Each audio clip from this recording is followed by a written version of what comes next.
Hola, soy Elena. En la fiesta de cumpleaños de mi propia sobrina, mi madre me susurró: no dejes que la gente vea esas cicatrices. Están inquietando a los niños. Luego, mi hermana me agarró del brazo y espetó: cúbretelas. Estás arruinando las fotos.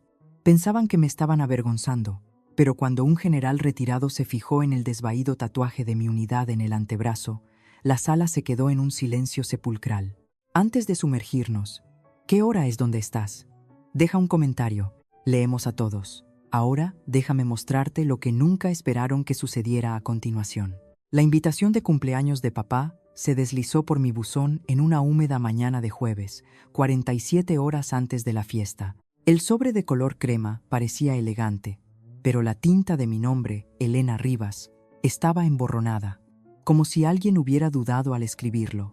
Durante 10 minutos permanecí en la cocina dándole vueltas a la tarjeta, sopesando el riesgo de reabrir una puerta que había cerrado tras la última discusión de Nochebuena. La tarjeta de RSVP ya estaba marcada con un sí, escrito por otra persona. Típico.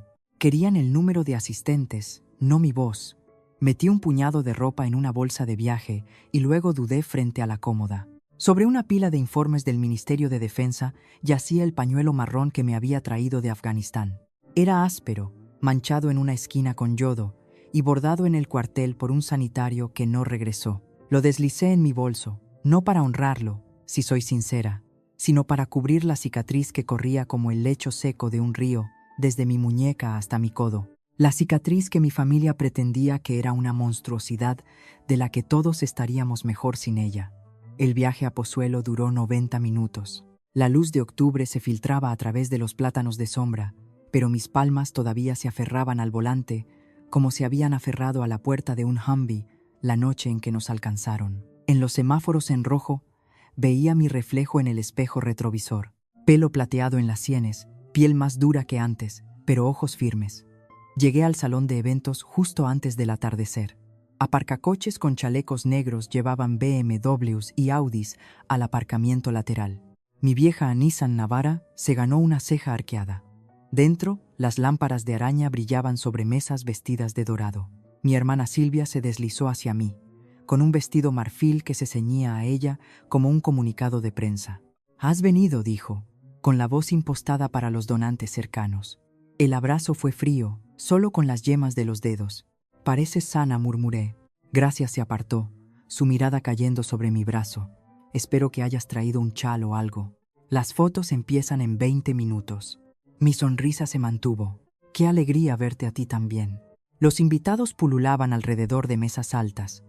Un primo al que no había visto desde la operación de rodilla de mamá asintió sin reconocerme. Mi cuñado Marcos levantó su copa de brandy y anunció a un grupo de abogados: «La hermana pequeña de Silvia sirvió en algún sitio por ahí, ¿verdad?».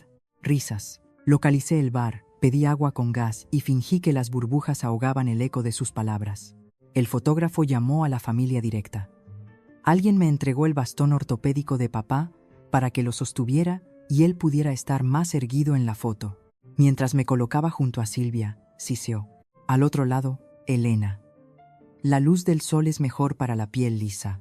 Me moví a la izquierda. Frunció los labios. Más lejos. Acabé cerca de una palmera en maceta, medio fuera de plano. Los flashes saltaron. Mi manga se subió, revelando el borde irregular de la cicatriz. La sonrisa de Silvia se resquebrajó. Susurró: «Cúbretelas. Estás arruinando las fotos». La conversación a nuestro alrededor se desvaneció. Metí la mano en el bolso, saqué el pañuelo y lo envolví lentamente, anudando la tela como si estuviera atando un recuerdo. El fotógrafo carraspeó, disparó de nuevo y declaró que la foto era perfecta. Después, me dirigí hacia la mesa de los ibéricos. Una mujer con un crucifijo de diamantes me preguntó si era del catering. Dije que no. Cogí una sola uva y seguí adelante. Cerca de la ponchera, Marcos entretenía a un corredor de seguros con historias de su nuevo apartamento en la playa. Comprado, presumía, sin tocar los fondos de pensiones. Me pregunté si las retiradas mensuales del Fondo de Recuperación de Elena Rivas ayudaron. Un mensaje de voz vibró en mi bolsillo, un viejo mensaje que guardaba para las noches en que el silencio pesaba demasiado. La voz de mamá, frágil. «Es que no sabemos cómo explicarle esto a la gente, cariño. Quizás sáltate la Navidad este año hasta que te hayas curado. Eso fue hace 8 años. Nunca lo borré. Sonó una campanilla para el brindis. Volví al salón, sentándome en una mesa marcada como reservado, pero vacía. Silvia estaba en el podio, con una flauta de cristal en la mano. Por las mujeres que mantienen unida a esta familia, declaró, sus ojos clavándose en los míos. La fuerza se presenta de muchas formas. Los aplausos me bañaron como una lluvia tibia. Aplaudí 2 veces, palma contra puño, con el pañuelo aún ocultando lo que, a su vista, me hacía defectuosa. Mi mirada recorrió la sala y se detuvo en un hombre mayor sentado solo cerca de las puertas. Pelo gris acero, hombros cuadrados a pesar del bastón apoyado en su silla. Una pequeña insignia del servicio en el Sáhara brillaba en su solapa. Me estudió, no con lástima, sino con la atención practicada de alguien que escanea un campo de batalla en busca de movimiento. Nuestras miradas se sostuvieron. Se levantó con cuidado, agarrando el bastón, y luego comenzó a caminar directamente hacia mí. El murmullo se acalló, y sentí cada latido desde Kandahar hasta Pozuelo martilleando en mis oídos. Cerró la distancia con pasos medidos, el bastón golpeando una vez por cada 2 latidos que intentaba acallar. Para cuando el general me alcanzó, las risas se habían apagado, y el cuarteto de cuerda tropezó en silencio, como si alguien les hubiera arrancado las partituras. Señora, comenzó, su voz con la aspereza de las mañanas de cuartel. ¿Puedo ver el resto de ese bordado? El instinto apretó mis dedos sobre la tela marrón. La curiosidad susurró detrás de nosotros. Debería haberme negado, haber metido el brazo bajo la servilleta de lino, haber desaparecido de nuevo en los márgenes. En cambio, deslicé el pañuelo 1 pulgada hacia abajo, lo suficiente para que apareciera el contorno desvaído de un halcón agarrando rayos. Aspiró una bocanada de aire que sonó a recuerdo. Luego, inclinándose más cerca para que solo yo pudiera oírle, pronunció 4 palabras, una llamada y respuesta de un mundo todavía clasificado la semana pasada. Sombra aguanta. Amanecer corre. La respuesta salió de mi boca por puro reflejo. Medianoche espera. Misión cumplida. No lo había dicho en 9 años. El general Mateo Serrano se enderezó, con los ojos brillantes. Unidad Sombra, anunció, girándose hacia la multitud. Desclasificado desde el martes, señores. Esta mujer sirvió en la mejor unidad de extracción de bajas que nuestro ejército ha desplegado jamás. Jadeos revolotearon por la sala como pájaros asustados. Una copa de cóctel cayó al suelo. Incluso el flash del fotógrafo se detuvo a media carga. La postura perfecta de Silvia se marchitó.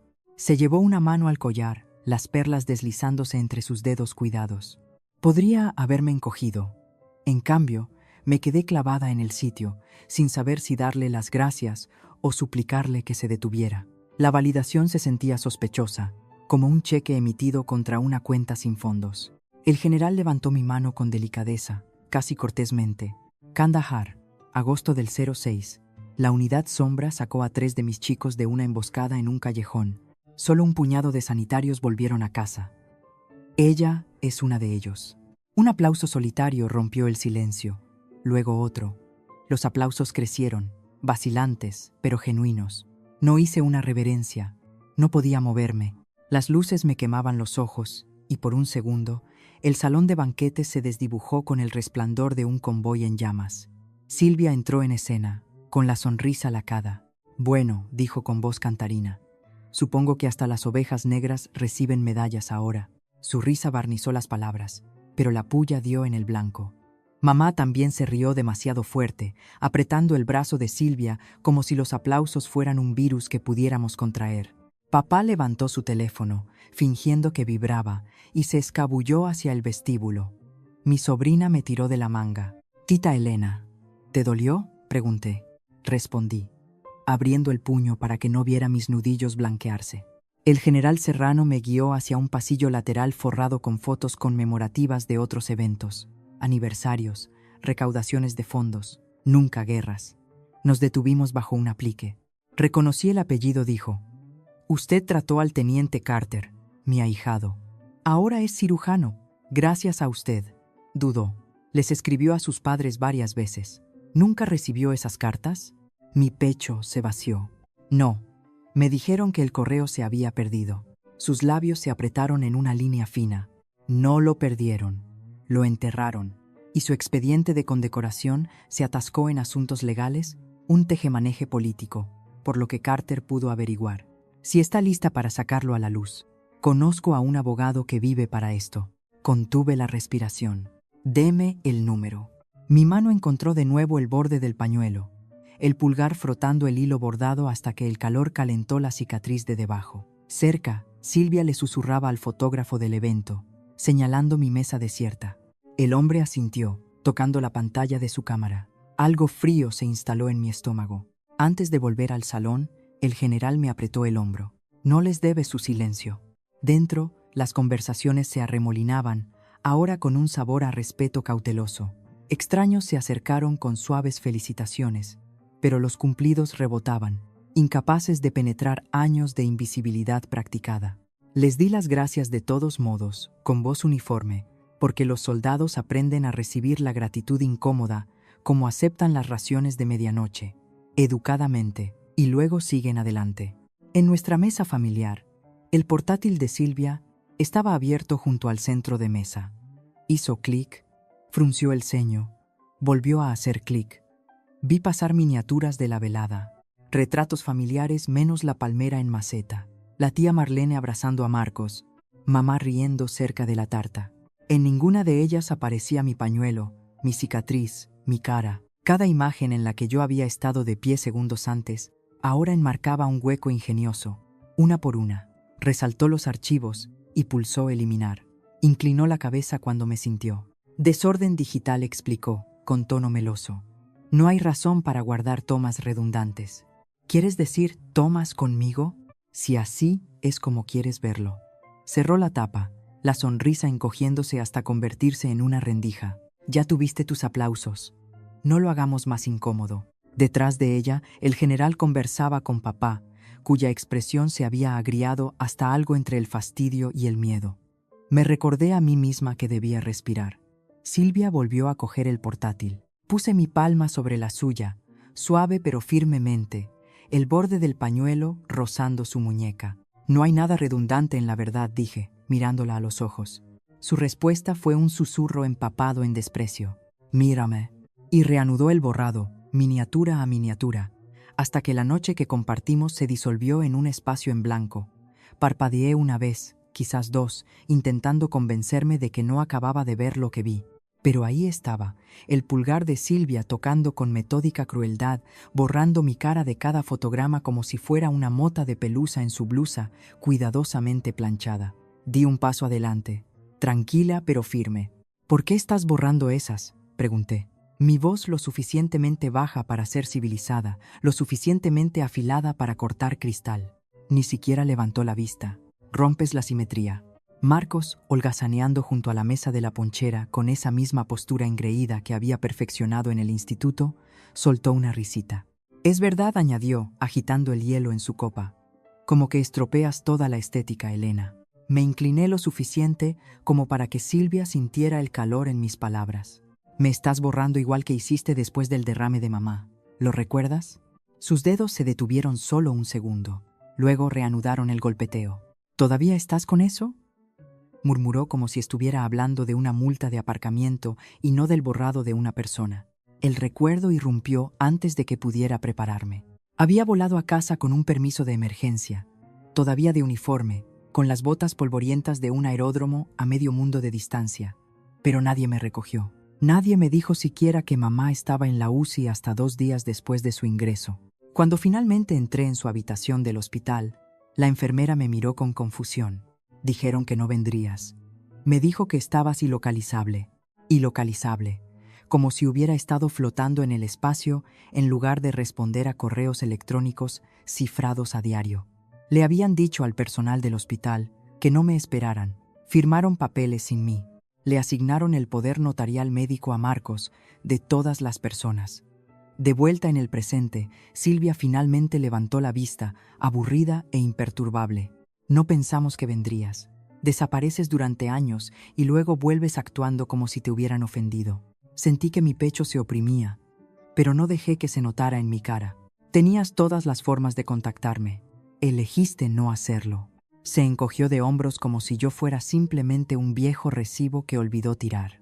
Un pequeño grupo había comenzado a formarse a nuestro alrededor, parientes merodeando junto a la mesa de postres, otros acercándose desde el salón de cócteles y, por supuesto, Marcos no pudo resistirse. «Actúas como si este lugar te debiera algo», dijo, riendo, «como si tus historias de fantasmas del extranjero importaran aquí». Eso dolió más de lo que quería admitir. Papá eligió ese momento para intervenir, no para defender, no para calmar, sino para callarme. «No convirtamos esto en una escena», dijo bruscamente, sus ojos ya buscando una nueva salida. Silvia le dedicó una sonrisa tensa, como una estudiante siendo elogiada. «Exactamente. Esto es una celebración», alguien cercano murmuró. «Por eso le ocultamos las cosas. Siempre lo lleva demasiado lejos». Me giré lentamente, dejando que mis ojos recorrieran la habitación. Ni una sola persona habló por mí. Ni una sola voz dijo, «Eso no es justo». Justo en ese momento, un proyector cobró vida y comenzó la presentación de fotos de la velada. Sonrisas parpadearon en la pantalla. Navidades familiares, barbacoas en el jardín, viajes a la playa con flotadores de neón y vasos de plástico de limonada. Todo ello familiar, todo ello falto de una cosa. Yo, ni una foto de la infancia, ni siquiera de esos incómodos años de la adolescencia, donde los aparatos y los malos flequillos no podían ser ignorados. Era como si nunca hubiera existido. Se me cortó la respiración cuando apareció una foto de la verbena de San Juan, aquella en la que recordaba sostener la bengala entre Silvia y Marcos, ambos gritando de risa. Pero en la foto ahora solo estaban ellos dos, un recuerdo recortado. Me habían cortado con tal precisión que era quirúrgico. Me quedé helada, la sala zumbando con aplausos educados, algunos invitados riéndose del corte de pelo a tazón de Marcos en su infancia. Yo era la única que veía el agujero flagrante. Necesitando aire, me deslicé silenciosamente entre el parloteo y por el pasillo hacia el guardarropa. Mi chaqueta todavía colgaba cerca del final, medio enterrada detrás de un abrigo de piel de gran tamaño que alguien había sacado por obligación de la moda. Al alcanzar la manga, algo se movió. Un suave crujido desde el bolsillo interior, fruncí el ceño y saqué un sobre blanco liso. Para ti, no de ellos. Sin remitente, sin letra que reconociera, lo abrí lentamente, con cuidado de no rasgar los bordes. Dentro, 2 páginas. Una fotocopia de mi hoja de servicios militares, excepto que no era la mía. No realmente. Mi función, una vez listada claramente como técnico de comunicaciones de operaciones especiales, ahora estaba etiquetada como apoyo logístico. Mis condecoraciones habían desaparecido. El nombre de la unidad se había difuminado en alguna abreviatura genérica. Alguien lo había manipulado y sabía quién tenía que ser. Cuando me alisté, papá era mi contacto de emergencia. Todo mi correo había pasado por casa. Una vez se jactó ante los vecinos de su hija en las grandes ligas, pero en algún momento las cartas dejaron de llegar. Los premios nunca llegaron. Pensé que era burocracia, ahora lo sabía mejor. Se me revolvió el estómago.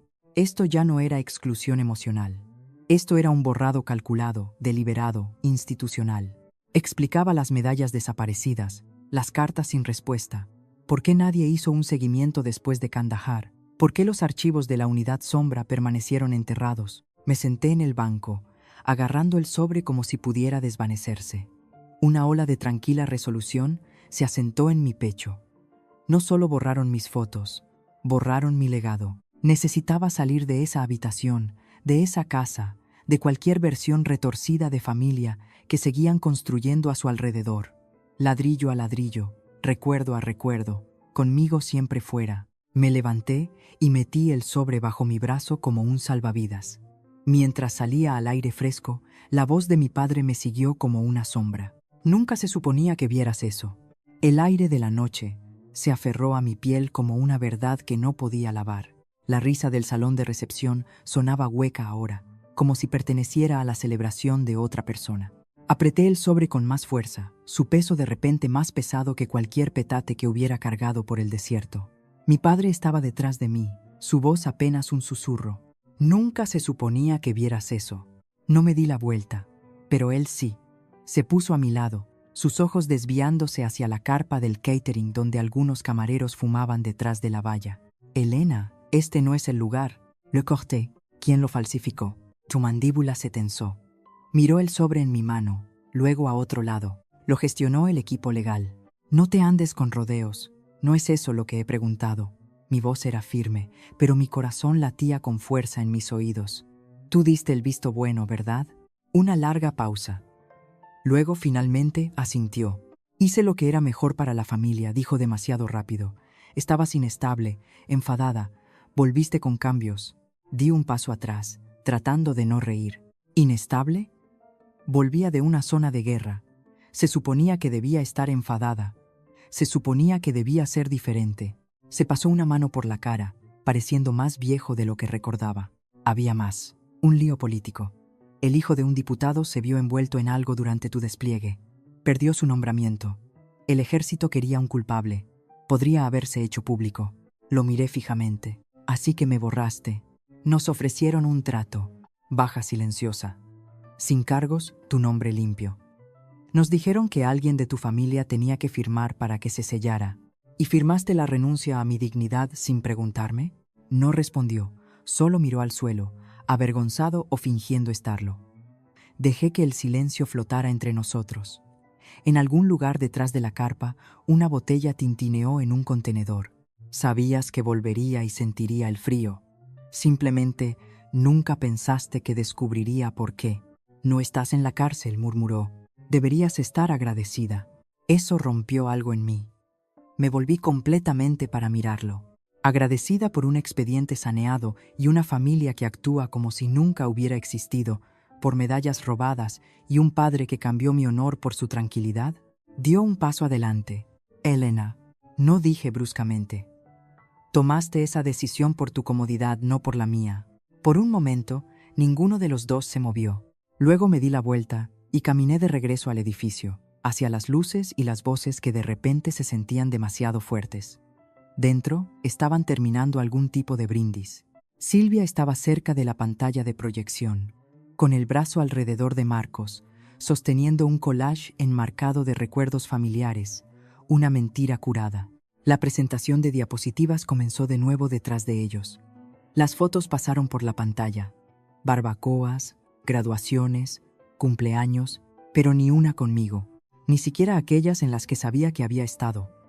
Di un paso adelante, mi voz calmada. ¿Alguien sabe dónde fueron mis fotos? El parloteo cesó, las cabezas se giraron. Silvia no se inmutó. Simplemente bebió un sorbo de su vino y dijo: «Nunca fuiste realmente parte del centro, Elena». Esa frase ardió en mi pecho, pero no lo demostré. No parpadeé. Entonces una voz vino del lado de la sala. «Eso no es verdad». Las cabezas se giraron. Era el general retirado, todavía con su chaqueta oscura, todavía de pie, erguido como si nunca hubiera dejado el servicio. Sus ojos estaban en mí. «Esta mujer salvó vidas», dijo, claro y firme. Lo sé, porque una de ellas era mi hijo. Un jadeo recorrió la multitud. La copa de vino de Silvia vaciló. El general se acercó. Durante una emboscada en Kandahar, ella tomó la decisión de desviar su unidad para rescatar a civiles atrapados, incluido mi hijo, que era voluntario en un hospital local. Esa decisión le costó políticamente, pero salvó más vidas de las que jamás se contarán.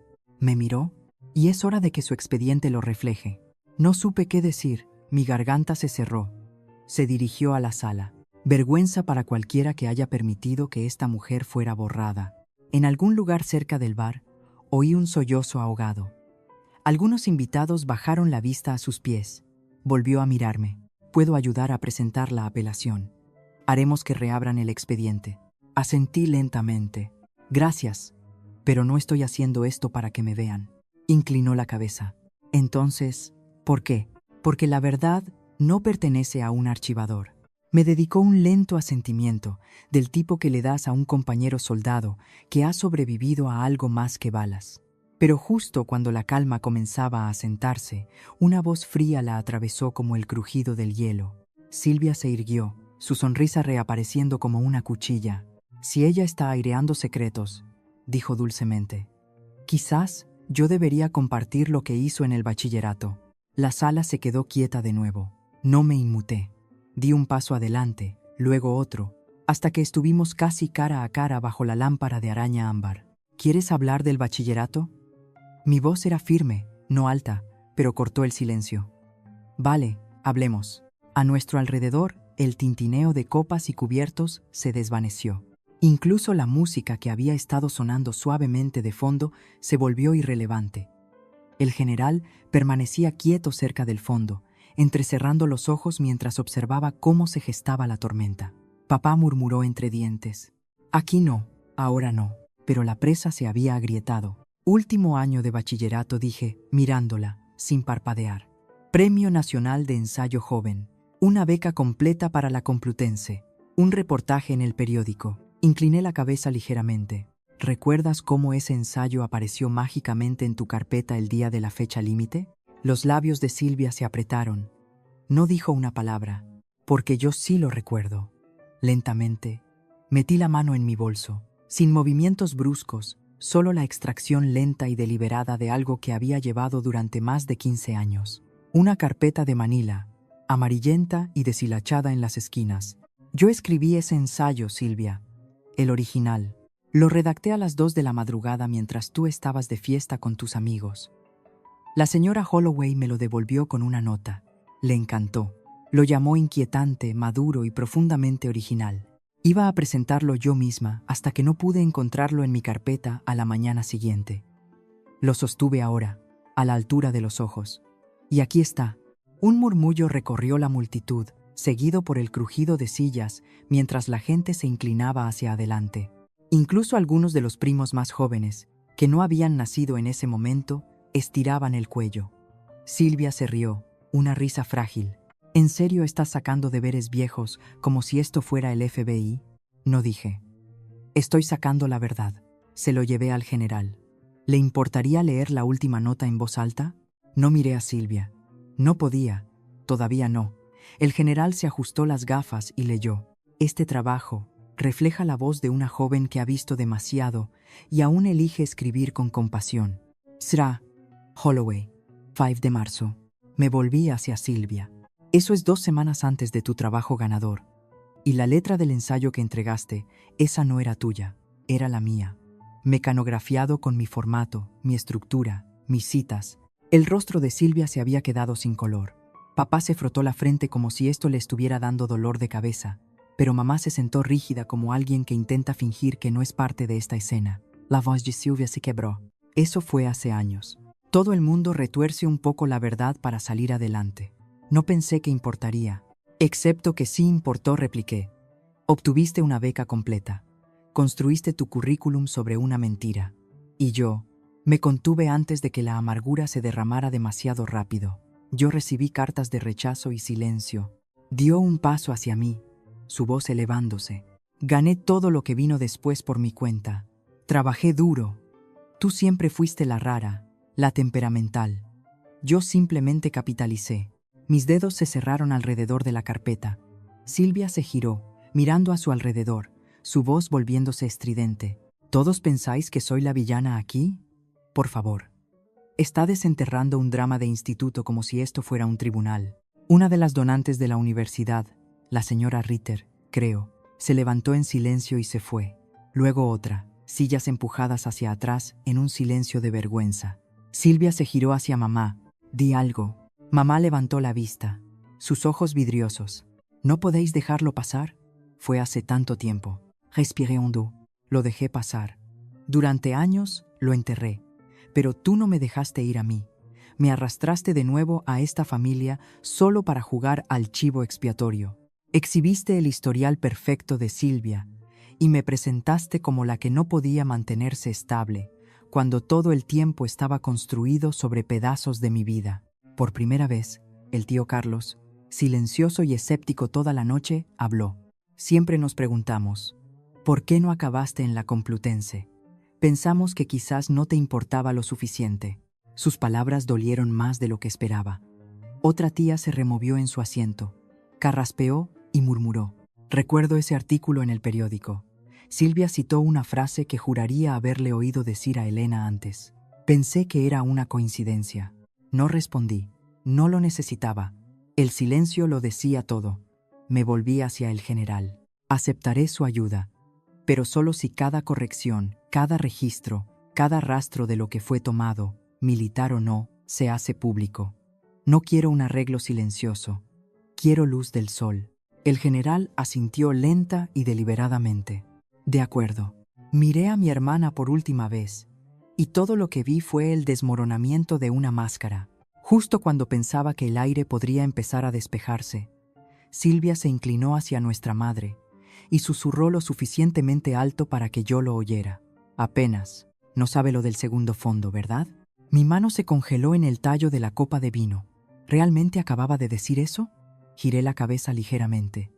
La voz de Silvia había sido suave, demasiado suave para que los invitados la captaran, pero lo suficientemente clara para mí. No sabe lo del segundo fondo, ¿verdad? Sus ojos revolotearon hacia nuestra madre y luego hacia mí, como si estuviera probando cuánto daño podía infligir todavía. No reaccioné, no delante de todos. Simplemente dejé la copa, sonreí al general con un tenso asentimiento y me disculpé de la mesa. La casa estaba a oscuras y silenciosa para cuando entré. La mayoría de los invitados todavía estaban en el patio trasero terminando sus bebidas, riendo nerviosamente fingiendo que la velada no había implosionado. Entré en la cocina. El bajo zumbido del frigorífico llenaba el silencio. Y allí estaba ella, mi madre, limpiando una encimera ya limpia, como si eso pudiera distraerla de lo que se avecinaba. Mamá, dije, mi voz baja, deliberada. ¿Qué es el segundo fondo? Hizo una pausa. Luego se dio la vuelta con una sonrisa ensayada. Elena, cariño, fue solo algo que tu padre preparó. Un pequeño respaldo. Nunca lo tocamos. Solo para emergencias. Eso es todo. Me acerqué, con los brazos cruzados. ¿Por qué no lo sabía? Se encogió de hombros demasiado rápido. Estabas desplegada. No había necesidad de molestarte con los detalles. Esa no era tu decisión, repliqué. ¿Dónde está? Muéstramelo. Hizo un gesto con la mano. Probablemente ya esté cerrado. Solo era una red de seguridad. Cariño. La miré fijamente, y por un segundo vi el parpadeo. Algo detrás de sus ojos cambió. No confusión, no arrepentimiento, culpa. Me di la vuelta sin decir palabra y me dirigí por el pasillo. La puerta del antiguo despacho de mi padre todavía estaba cerrada. No había puesto un pie allí desde antes de mi segundo turno de servicio. Metí la mano en el cajón de los trastos junto al aparador, donde siempre guardaba la llave de repuesto, y sentí el familiar borde de metal. Todavía estaba allí. Dentro, el despacho olía débilmente a papel y a colonia vieja. Nada había cambiado. Ni la polvorienta foto familiar de 1992, ni el certificado enmarcado de apoyo a los veteranos que colgaba junto a la estantería. El cajón inferior del viejo archivador estaba cerrado con llave. No por mucho tiempo. Deslicé la llave, la giré, y el cajón cedió con un gemido reticente. Dentro había carpetas, ordenadas y etiquetadas. Una llamó mi atención de inmediato. Fondo de Recuperación Elena Rivas. Fideicomisaria Isabel Rivas. Mi pecho se oprimió. Saqué la carpeta, me senté en el borde de la gastada silla de oficina y comencé a hojear el contenido. Los extractos se remontaban a casi 15 años. Depósitos mensuales del Ministerio de Defensa, compensación por discapacidad, cada uno seguido casi como un reloj por una retirada a una cuenta a nombre de mi madre. Y de vez en cuando, una nota. Transferencia gastos del hogar. Pago apoyo matrícula Silvia. Ayuda entrada 2201 calle del Arce. La casa de Silvia. Me quedé mirando esa línea hasta que los números se volvieron borrosos. Pasé otra página y me congelé. Gasto. Cementerio de veteranos. Reserva de parcela doble. Rivas C. Y Rivas primero. Parpadeé con fuerza. Ese cementerio estaba reservado para miembros del servicio y sus cónyuges. Ninguno de mis padres había servido un solo día de uniforme. Sin embargo, usaron mis beneficios militares para comprarse un lugar entre héroes. Un sonido escapó de mi garganta, algo entre un aliento y un sollozo. Ni siquiera estaba segura de cuál era. Cogí la carpeta y caminé lentamente por el pasillo. La casa se había quedado en silencio. Mi madre ya no estaba en la cocina. Me encontré en mi antiguo dormitorio, ahora convertido en una habitación de invitados con pintura nueva y cojines genéricos. pero el armario estaba intacto. Alcancé el estante superior y bajé una vieja caja de zapatos que no había abierto en años. Dentro había cartas manchadas de arena que había enviado a casa desde Afganistán, un dibujo de una niña que había sacado de un edificio derrumbado en Herat. Había coloreado la bandera española con ceras, una polaroid de mí y mi pelotón, todos nosotros con el equipo polvoriento, todos sonriendo a pesar del peso que llevábamos. Habían guardado estas cosas, pero también habían guardado algo más. En el fondo de la caja había un sobre blanco impecable, sin abrir, dirigido al señor y la señora. Rivas, remitente. Teniente Coronel Dennis R. Michaels, BRIPAC. Lo abrí lentamente.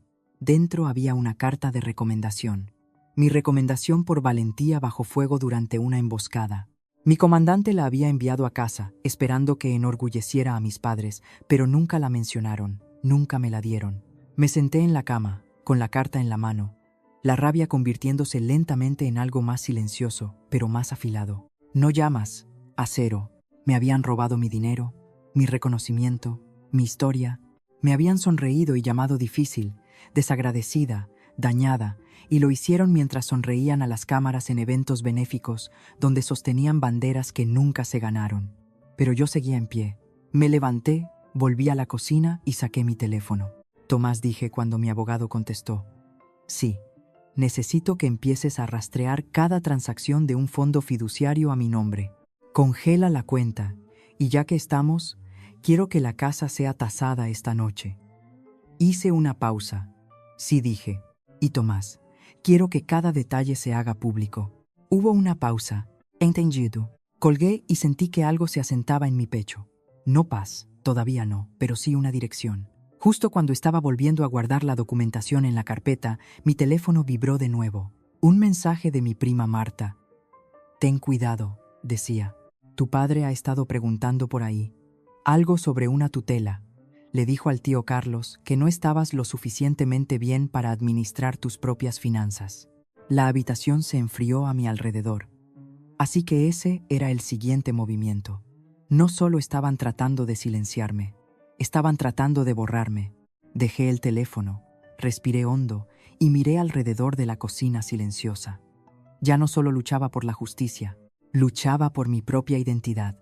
Luchar por mi identidad significaba arrastrarme fuera de la cama al amanecer, con las muñecas doloridas de agarrar ese expediente toda la noche y conducir hasta el juzgado de primera instancia antes de que la bandera del edificio ondeara siquiera a media asta. Nubes grises se cernían sobre la histórica plaza. El viejo cañón en el césped no apuntaba a nada en particular, pero sentí su aliento silencioso de todos modos. Dentro, las luces fluorescentes zumbaban sobre el linóleo desgastado. Llevaba una carpeta llena de extractos de fondos fiduciarios, formularios de baja falsificados y la carta de tutela provisional que Silvia nunca imaginó que vería. A mi lado estaba el general Serrano, testigo, aliado, lastre moral. No habló, no lo necesitaba. Su presencia lo decía todo. En el mostrador, un funcionario con papeles manchados de café parpadeó cuando deslicé mi petición sobre él. Estoy presentando una objeción a cualquier tutela y solicitando una orden de medidas cautelares contra futuras peticiones en mi nombre, dije, con voz plana pero clara. El funcionario echó un vistazo a la primera página. Sus ojos se abrieron de par en par cuando vio la firma de mi padre sobre el sello de un médico fallecido. Llamó a su supervisor. En 20 minutos, la moción de urgencia fue sellada, recibida y enviada rápidamente al juez de lo civil. La determinación férrea dio paso a un optimismo cauteloso. Una muralla fortificada. Tomás, mi abogado, nos encontró a 2 calles de distancia en su abarrotado despacho que olía a tóner de fotocopiadora y determinación. Encendió un ordenador antiguo y se sumergió en los archivos del registro mientras yo paseaba. 40 minutos después, levantó la vista, pálido. He encontrado algo. Giró la pantalla hacia mí. Un PDF de 2014, notariado, titulado Provisión de tutela por salud mental. El nombre de mi padre en negrita. La cofirma, el doctor Kenneth Wilcox, nuestro médico de familia que había fallecido 9 años atrás. Nunca se presentó, dijo Tomás, señalando el sello de registro en blanco. pero es lo suficientemente válido como para que pudieran reciclarlo. Planearon esto, susurré, la ira enroscándose en mi vientre. Guardaron la bala, esperando el día adecuado para dispararla. Cruzamos la ciudad hasta un bufete de derechos civiles recomendado por el general. La abogada Mónica Reyes me saludó con un apretón de manos lo suficientemente firme como para romper una piedra. Escaneó la carta falsificada, luego me miró directamente a los ojos. Construyeron una trampa, pero está oxidada. Ya has bloqueado la tutela. Ahora construimos tu contraofensiva. Expertos médicos, oficiales al mando, terapeutas del ministerio, cualquiera que pueda atestiguar que eres perfectamente competente. Exhalé por lo que pareció la primera vez en toda la mañana. Al mediodía, mi teléfono vibró. Un número desconocido. Respondí de todos modos. La voz de Silvia goteaba a través de la línea. Estás magnificando esto sin motivo, siempre haciendo todo sobre tu trauma. Antes de que pudiera continuar, abrí la aplicación de mensajería y le envié una foto. El PDF de la tutela con un pie de foto en rojo brillante. Buen intento. Nos vemos en el juzgado. Luego terminé la llamada. 15 minutos después, irrumpió en el despacho de Tomás, sus tacones resonando como disparos. Nos tiendes una emboscada con abogados CICEO. Deslicé una copia impresa del diagnóstico falsificado del Dr. Wilcox sobre el escritorio de roble. Supongo que debería haberlo hecho sobre tu trauma, dije en voz baja. Arrancó el papel, el rostro sin color. Esto es privado. Nunca fue privado. Fue predatorio. Tomás la acompañó a la salida con calma profesional. Luego me miró. Tu hermana acaba de darnos la prueba de que están nerviosos. A primera hora de la tarde, la historia se estaba agitando más allá de los muros del juzgado. Un reportero de El País me envió un correo electrónico pidiendo comentarios sobre la presunta explotación financiera de una veterana de combate. Decliné la entrevista por ahora, pero adjunté escaneos con marca de agua de las retiradas del fondo y la carta médica falsa.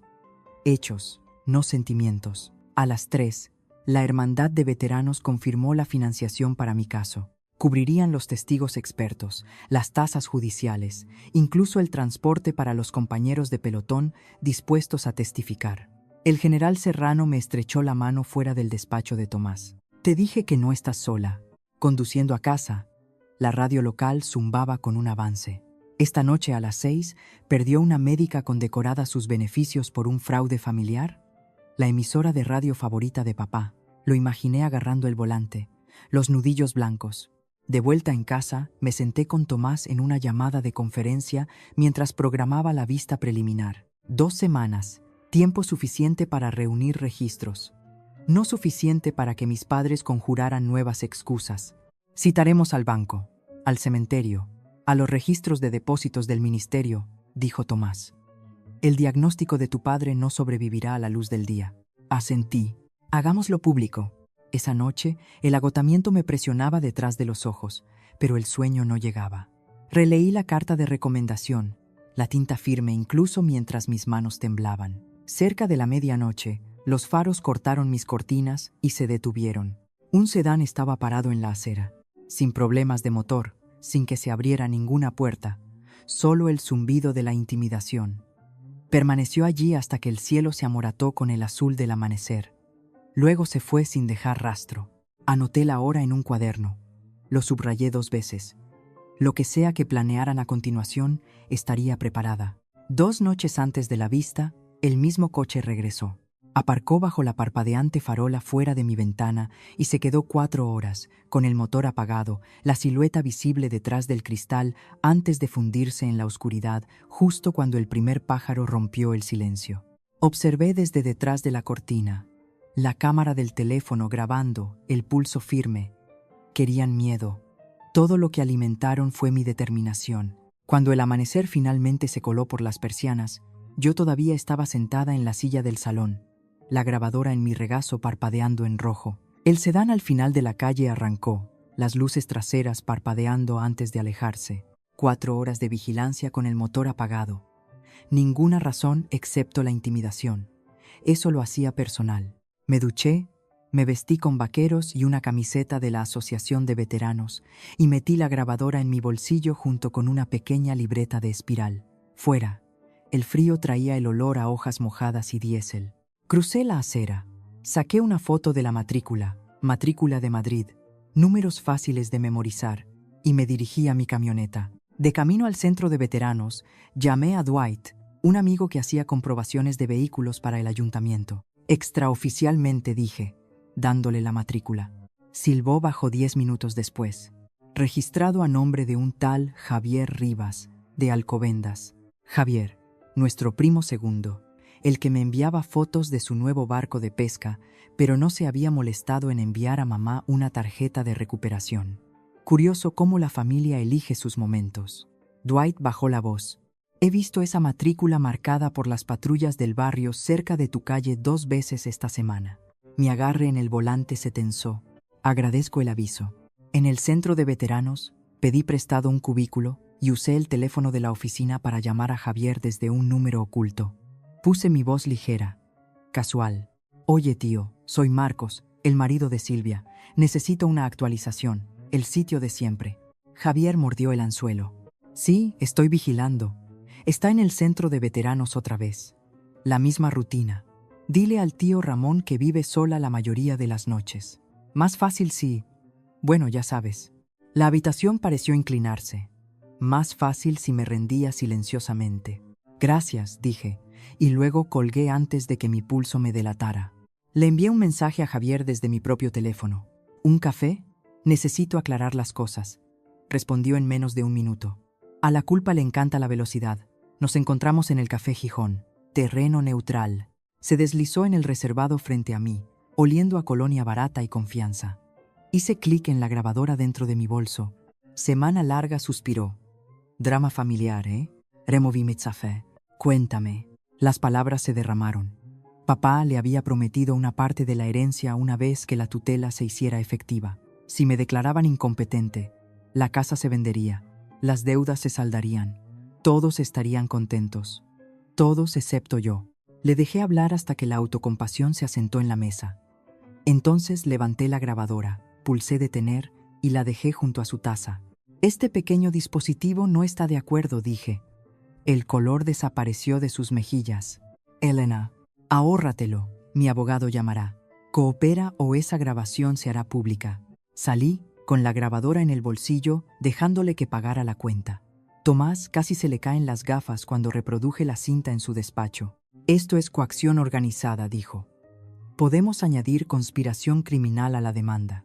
Hizo copias, envió un correo electrónico al fiscal y solicitó una ampliación de la vista. El juez aprobó el testimonio público. Las ruedas giraban. La noticia corrió rápido. Por la tarde, veteranos que apenas recordaba me enviaban mensajes. Me cosiste el hombro en Cala y Nao. Hablaré. Me arrastraste al helicóptero bajo fuego. Cuenta conmigo. El Ministerio de Defensa me asignó un enlace. Me respaldarían en cuanto a mi competencia. Ese impulso hizo tambalear el castillo de naipes. Mi teléfono sonó. Mamá, con voz temblorosa. ¿Por qué nos haces esto? Respondí con calma. Lo hago por mí, mamá. Y por cada veterano que no puede defenderse. Empezó a llorar.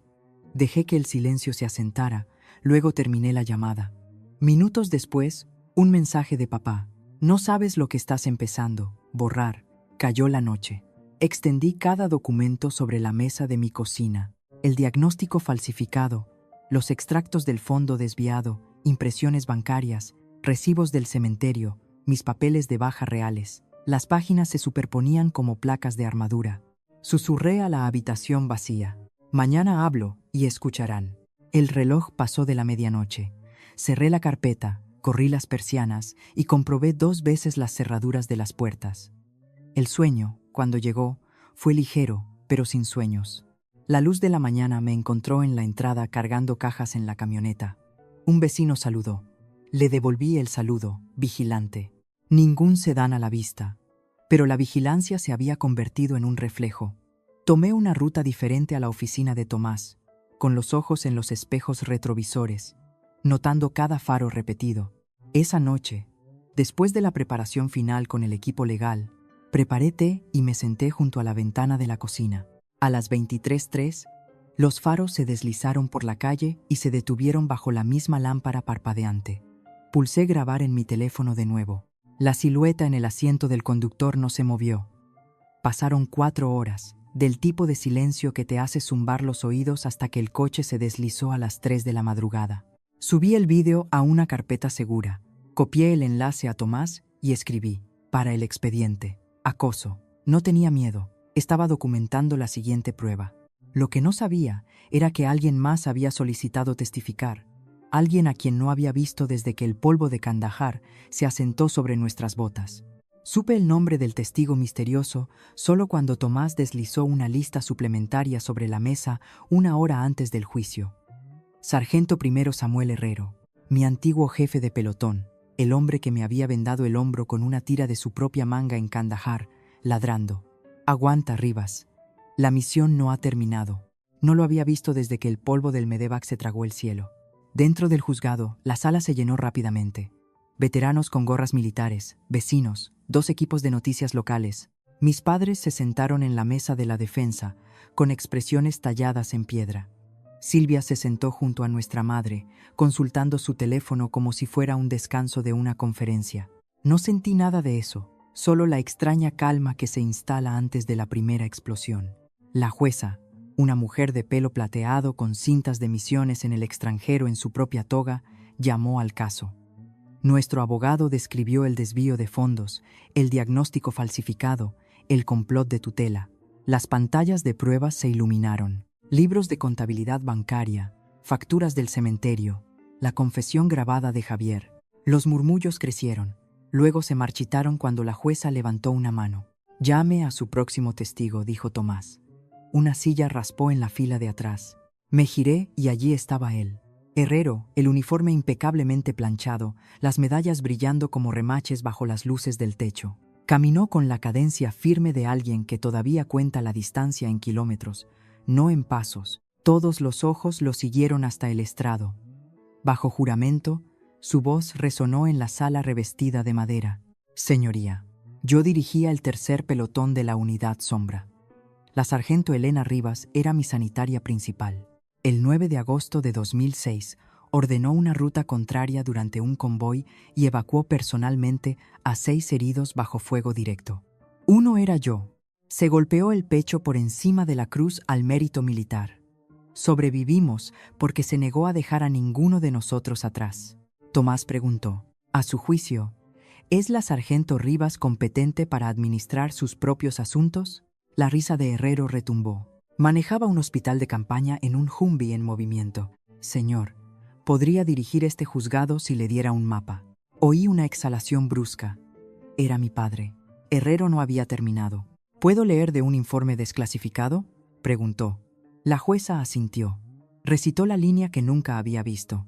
La sanitaria demostró un juicio excepcional que excedía el de los oficiales superiores en el lugar. Cerró la carpeta. «¿Incompetente?».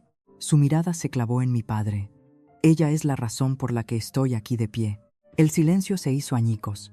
Incluso Silvia dejó de teclear. Papá se levantó, con el rostro congestionado. «Señoría, esto es un malentendido familiar, no un fraude». La jueza se inclinó hacia adelante. «Señor Rivas, tengo libros de contabilidad notariados que muestran más de 200.000 euros transferidos de la cuenta de su hija a la suya». Levantó otro documento. «Y una tutela provisional firmada por un médico fallecido». «¿Cómo explica eso?». Mi madre se cubrió la cara con las manos. La respuesta de papá se disolvió en balbuceos. Tomás me hizo un gesto para que me adelantara. Me puse firme como un soldado, aunque vestía una simple chaqueta azul marino. «No vine aquí a humillar a nadie», dije, con voz firme. «Vine porque el silencio es la tierra donde esto crece. Luché por mi país. Volví a casa con cicatrices por fuera y por dentro, pero trabajé, pagué impuestos, ayudé a otros veteranos. Mi familia tomó el dinero destinado a esa recuperación e intentó etiquetarme como rota para poder seguir tomándolo. Dejé que las palabras se asentaran. Luego añadí suavemente, «No estoy rota y no estoy sola». La jueza habló solo una vez más. «El tribunal congela todos los activos del fondo a la espera de una revisión penal, otorga una restitución inmediata a la señora Rivas y emite una orden de protección que impide futuras solicitudes de tutela». Un jadeo se extendió. Mi padre se desplomó. Silvia miró las baldosas del suelo como si pudieran aparecer números y resolver algo. Fuera, las cámaras hacían clic. Decliné las entrevistas, pero susurré para los micrófonos de todos modos. Díganles a los que están en silencio. No tienen que permanecer en silencio. Herrero me guió hasta su coche. Fuimos al centro de veteranos donde una pancarta decía: no estáis olvidados. Por primera vez lo creí. Pasaron las semanas. Me uní al grupo de defensa, guiando a nuevos solicitantes a través de laberintos que ahora conocía demasiado bien. Cada brazo con cicatrices que estrechaba se sentía como coser una costura rota hace mucho tiempo. Mi historia viajó. Boletines de la iglesia, boletines de veteranos, un artículo de opinión sobre el abuso de la tutela. No por la fama, por la luz. Una tarde, volví a la casa vacía de la infancia. Los agentes inmobiliarios habían retirado los muebles. Los ecos respondían a mis pasos. Puse una copia enmarcada de esa recomendación perdida hace mucho tiempo en la repisa de mármol, no como un tributo a ellos, sino como un ancla para mí. Toqué el cristal, susurré gracias a los fantasmas que estuvieron a mi lado en el tribunal, y dejé que la puerta principal se cerrara por última vez. A veces, la justicia más ruidosa se imparte en un silencio total, el momento en que una habitación se da cuenta de que la persona que intentaron borrar ahora está en el centro de ella,